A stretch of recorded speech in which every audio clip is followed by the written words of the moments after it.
Situasi di jalur Gaza kini memasuki fase yang berpotensi menjadi titik balik paling dramatis dalam sejarah geopolitik modern. Bahkan, The New York Times mengakui bahwa Perdana Menteri Israel Benyamin Netanyahu berhasil mengungguli rival politiknya, sementara Hamas menghadapi pukulan terberat sejak awal konflik. Rencana perdamaian Presiden Donald Trump untuk mengakhiri perang di Gaza memperoleh dukungan luas, terutama dari Uni Eropa yang menyebutnya sebagai peluang terbaik menuju stabilitas. Di dunia Arab, tekanan semakin meningkat agar Hamas menerima proposal tersebut. Seruan itu tidak hanya datang dari negara-negara Teluk, tetapi juga dari Presiden Lebanon, Presiden Turki Erdogan, dan sejumlah pemimpin lain. Pertanyaan kunci pun muncul, mampukah rencana ini benar-benar membawa perdamaian? Trump sendiri telah menyampaikan ultimatum keras kepada Hamas. Mereka diberi waktu 3 hingga 4 hari untuk merespons, atau Israel akan mendapat lampu hijau penuh untuk menghancurkan mereka. Meski tanda-tanda kelelahan mulai terlihat, Hamas belum menunjukkan kesiapan untuk menyerah. Sebaliknya, mereka masih berusaha meraih satu kemenangan simbolis sebelum kekuatan mereka benar-benar runtuh. Dalam 24 jam terakhir, Hamas melancarkan serangan terhadap sebuah benteng IDF di jalur Gaza. Namun, upaya itu digagalkan sepenuhnya dan para penyerang berhasil dilumpuhkan. Di sisi lain, militer Israel bersiap menghadapi hari-hari kritis menjelang akhir pertempuran.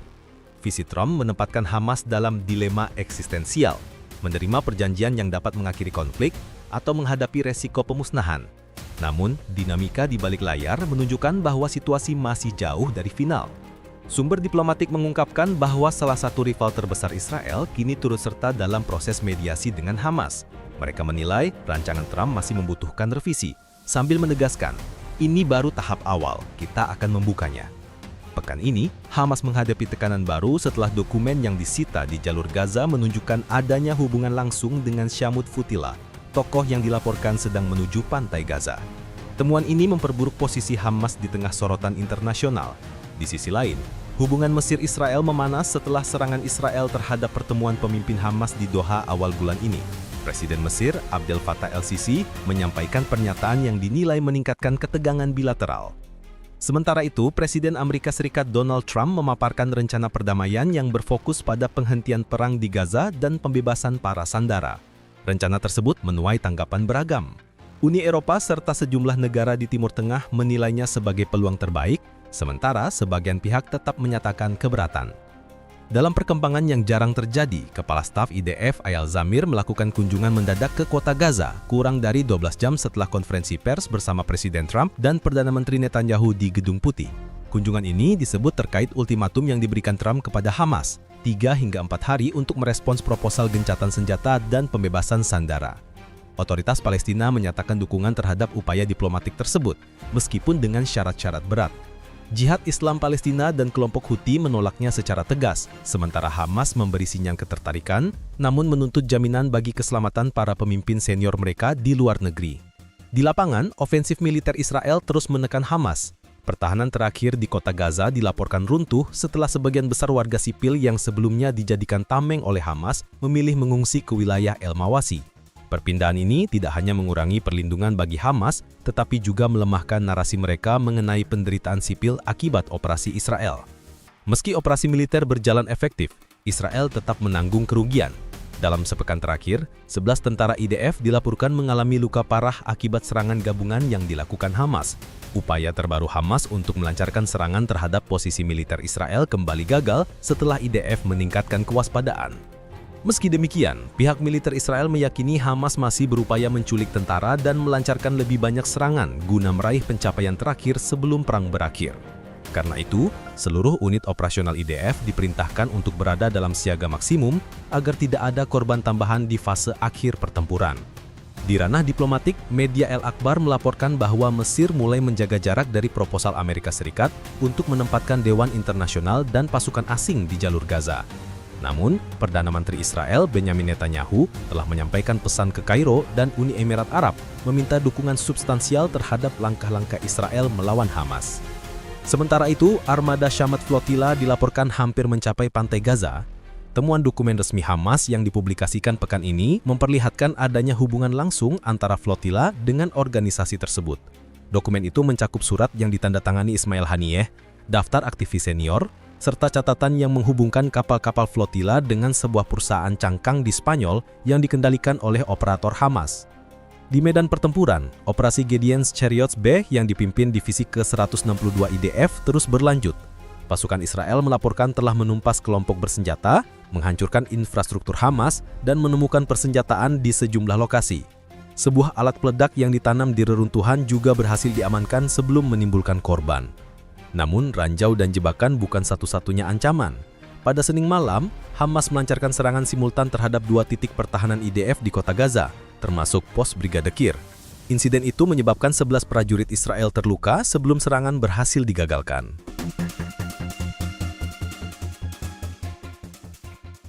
Dalam perkembangan lain, unit pengintai Givati IDF mengumumkan keberhasilan mereka melumpuhkan seorang anggota bersenjata Hamas yang mencoba mendekati posisi pasukan dengan bersembunyi di bawah selimut kamuflase. Upaya tersebut cepat dikenali dan pria bersenjata itu langsung dieliminasi.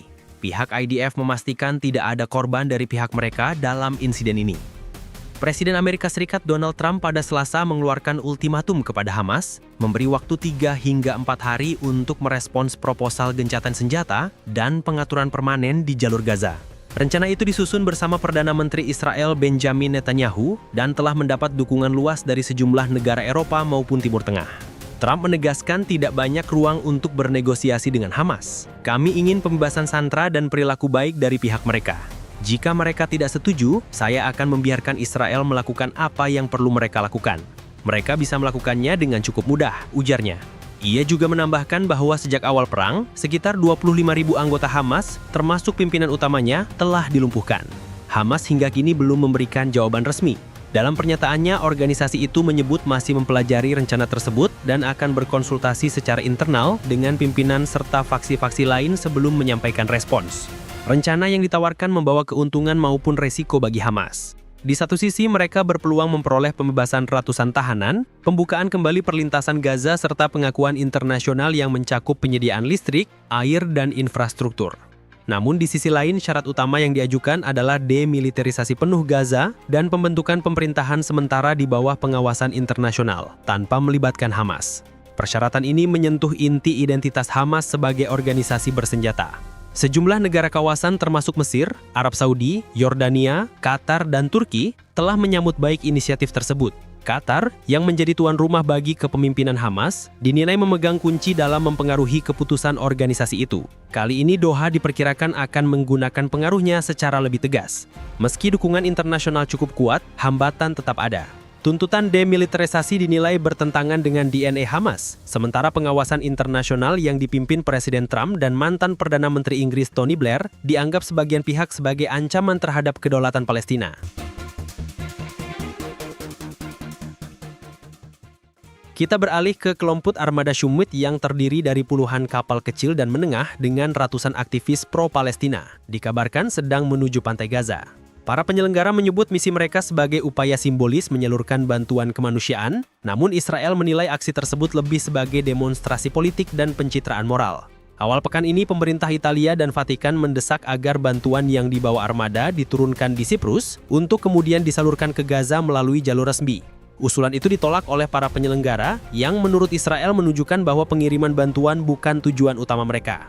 Sebagai latar belakang, Kementerian Luar Negeri Israel pekan ini merilis dokumen resmi Hamas yang disita di jalur Gaza. Dokumen tersebut menunjukkan adanya hubungan langsung antara pimpinan Armada Shumut dan Hamas.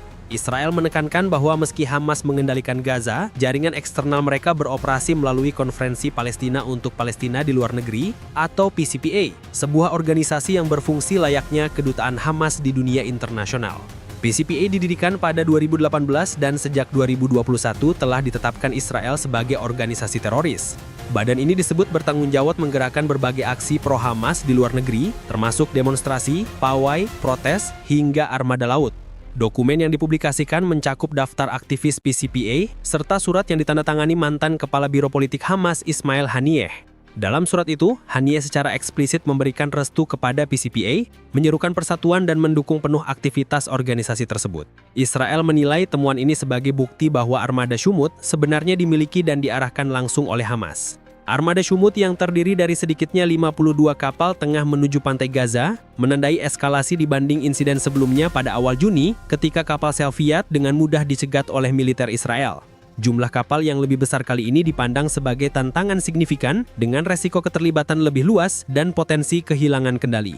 Sebagai respons, Israel membentuk satuan tugas khusus yang melibatkan IDF, Shin Bet, kepolisian, dan Kementerian Luar Negeri. Koordinasi dilakukan dari ruang komando khusus. Rencananya para aktivis akan dialihkan ke pantai Israel, ditangkap lalu segera dideportasi. Para yang menolak akan ditahan. Militer Israel menegaskan bahwa kapal-kapal armada tidak akan diizinkan berlabuh di Gaza. Pesan ini juga disampaikan langsung kepada sejumlah pemimpin armada, termasuk aktivis iklim Greta Thunberg. Israel menawarkan alternatif. Kapal dapat berlabuh di pelabuhan Ashdod untuk menurunkan muatan, yang kemudian akan disalurkan ke Gaza melalui jalur resmi. Namun opsi ini ditolak penyelenggara yang dituding Israel lebih berfokus pada provokasi dan publikasi di media sosial ketimbang distribusi bantuan. Mengantisipasi potensi insiden, Rumah Sakit Israel diminta menambah kapasitas medis. IDF menyatakan bahwa tujuan utama adalah mencegah eskalasi dan kekerasan yang dapat menimbulkan tenghanan diplomatik. Secara paralel, Kementerian Luar Negeri mengintensifkan komunikasi dengan Italia dan Spanyol yang mengirim kapal pengawal untuk mengamankan armada, guna menghindari gesekan. Seorang sumber keamanan memperkirakan operasi ini akan berlangsung damai, namun tidak menutup kemungkinan adanya insiden terisolasi. Ia menambahkan bahwa sebagian besar penumpang kapal adalah aktivis perdamaian dan tidak mencari konfrontasi. Berbeda dengan kasus Mavi Marmara pada 2010. Meski demikian, laporan Kementerian Urusan Diaspora yang mengaitkan armada ini dengan Hamas membuat pemerintah Israel menilai situasi tetap signifikan. Kita tidak tahu apakah ada senjata di dalam armada ini. Kemungkinan besar penanganan dilakukan dengan profil rendah, tetapi kami bersiap untuk semua skenario, ujar pejabat tersebut.